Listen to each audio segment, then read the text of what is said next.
kalau dilihat sama-sama gitu, kekhawatiran terbesar itu kan seperti apa sih ke depannya gitu? Apakah memang ada PHK ini, atau nanti inflasi yang akan melonjak, karena beban utang akan juga melonjak gara-gara nilai tukar rupiah juga semakin tinggi, apa yang akan dilihat kekhawatiran terdekat ini kira-kira? Ya, yang pertama kan high cost ekonomi itu kan. Mhm.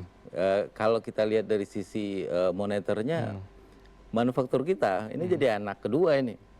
Oke, merasa seperti itu kira-kira? Ya, Setuju. Setuju. memang turun. Oke. Gini. Oke. Kalau boleh saya nambahkan ya, karena saya sepakat dengan Mas Roni. Gara-gara kapital intensif itu kan. Oke. Iya, dan bahkan gini, kalau kita bagi 8 klaster usaha, sektor manufaktur itu adalah termasuk 2 terendah yang mendapatkan lending credit. Lending credit. Iya, berarti kan ini nggak dilindungi oleh regulasi. Padahal ini job creation. job creation Iya. dan juga besar di sana. Betul, lending credit dan hanya single digit dulu. Jadi ini masih belum pro dengan dunia Karena usaha yang setahun belakangan memang kita gandrung dengan kata-kata hilirisasi ya. Dan itu tuh memang investasi itu mayoritas lari ke situ, Mas.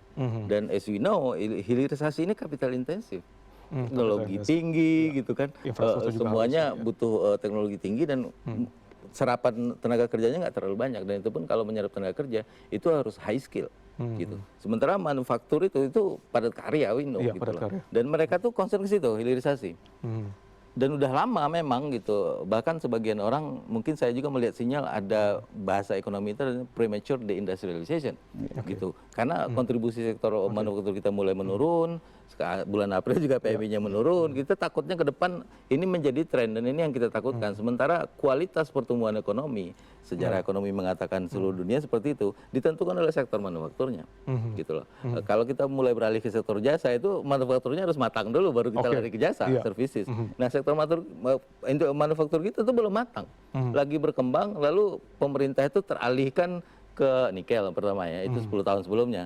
Lari fokus ke situ, insentif keluar semuanya ke situ, potongan pajak semuanya ke situ, tumbuhlah barang ini jadi ekosistem di satu tempat gitu loh. Dan sekarang pemerintah bermimpi mereka akan menjadi trigger revolusi besar menjadi mobil listrik. Gitu ya. Jadi yang lain itu terlupakan, apalagi tekstil, sepatu dan sebagainya. Padahal itu padat karya di sana. Yang sebenarnya itu ekspor kita besar loh di situ. Oke. Ekspor kita dari mereka penghasilannya. Baik.